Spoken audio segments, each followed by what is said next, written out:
Suluhu Hassan na kwamba nitawatendea haki watu wote. What has happened in Tanzania after the elections on 29th of October 2025 is unprecedented.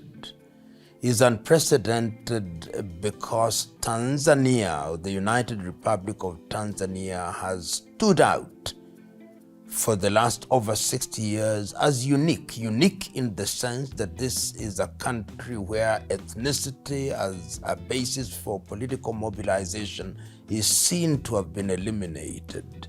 Unique in the sense that the political parties have remained generally stable.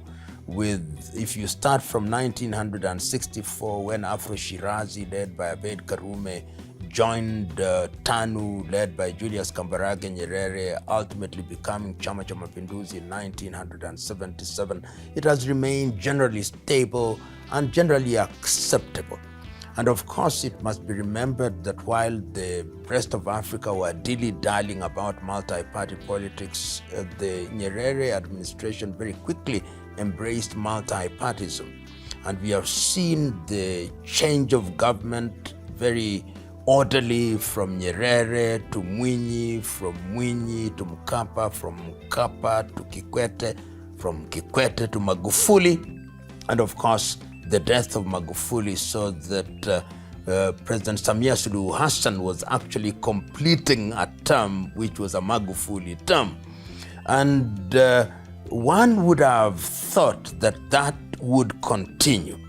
In fact, when President Samia Suluhu Hassan took over, there was a very deliberate attempt at rapprochement so that the leading opposition candidates were invited to the State House, and they had this arrangement where everybody thought that the elections would be conducted in a proper manner. Tundu Lissu, who was away in exile, came back home. But no sooner had the dust settled than we started seeing things which were, in the view of some of us, very un-Tanzanian.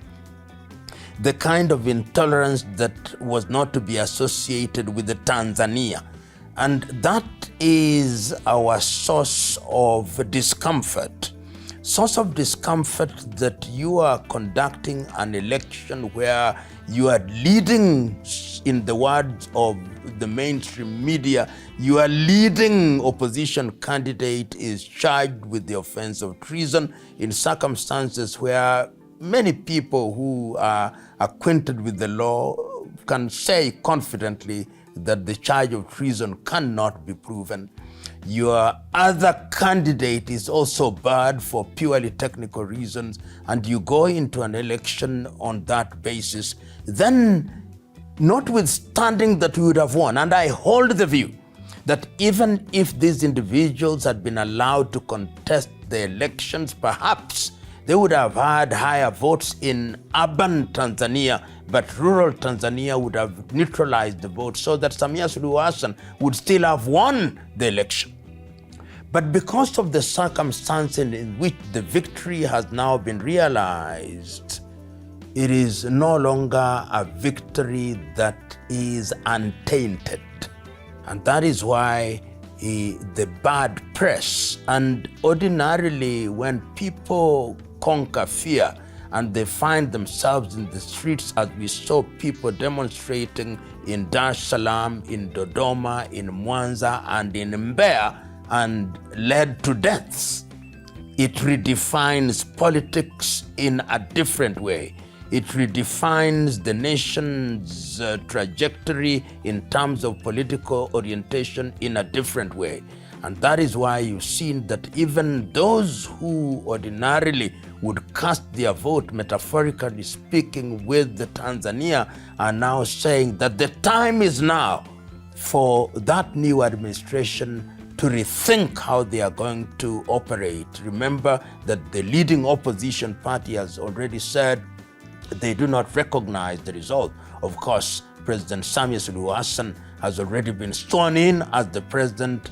My prayer and the hope of many is that it will not be business as usual, that this is the occasion for her administration to climb down from the high pedestal and to say, we made some mistakes.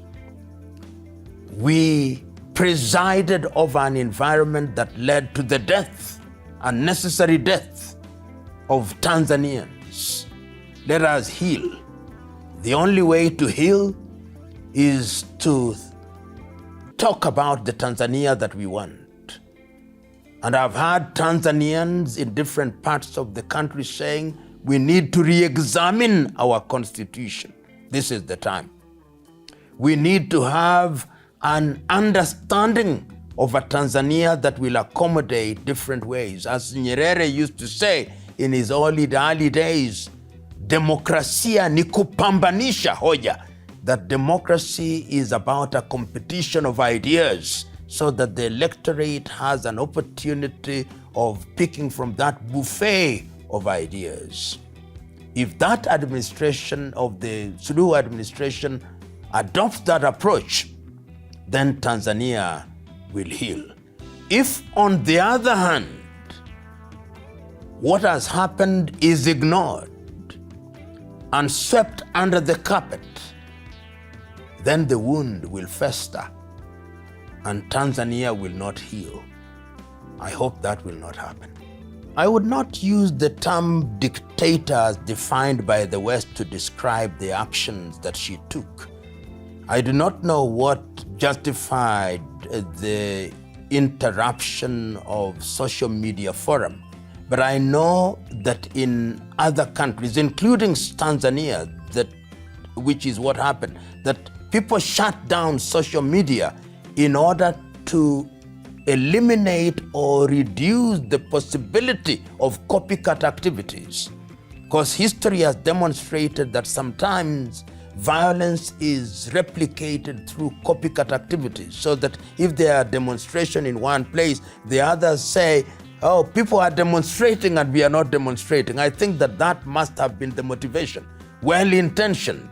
But of course, when things go awry, even the things that are done with the best intentions and the best motives will now be interpreted to mean that you simply don't want to be criticized. And that is what will carry the day, your explanation to the contrary notwithstanding. And there are those who also are saying that the reason why Samia is receiving the flack that she is receiving is because she is a woman. I don't think so. I think she just happens to be a woman, but she's being criticized or being critiqued because she's in a position of leadership. And I'm one of those fellows who believe that once you are in a position of leadership, whether man or woman, you must never wave the flag of gender as a basis for immunizing yourself from scrutiny. Because leadership is gender neutral. So when you get in there, you've got to be prepared for both praise and criticism. The Kenyan-Tanzanian political relationship is one that is defined by different things. But the ideal situation is that we cannot avoid each other. And it's not even ideal. I think it is practical. So those practical realities will always be with us. Remember that we are part of the East African community, talking about integration, talk about the relationship in terms of trade between Kenya and Tanzania. Remember that Tanzania is the headquarters of the East African community. Remember that there are very many Kenyan traders in Tanzania and vice versa. So that relationship will always have its problems, but in the ultimate, I hold the view that we cannot avoid each other, particularly knowing as we do that we have a long history, and the people-to-people relationship is perhaps much stronger and much more important than the political relationship. And that is why perhaps during the events on 29, some Kenyans thought that they owed Tanzanians a duty to go and support them in what they were engaged in. But they should have known that when you want to help a neighbor, it is the neighbor who must define how they want to be helped. You don't imagine that you know what the neighbor wants and what the neighbor needs. And in this regard, there are diplomatic channels to be used. But of course, when you are talking about crowds which are excited and excitable, then people just cross the border which is not fenced, and they find themselves in such situations. But I believe that we owe Tanzania a duty, even if it is in terms of negotiations or bringing the political combatants together. Kenya can midwife that process, particularly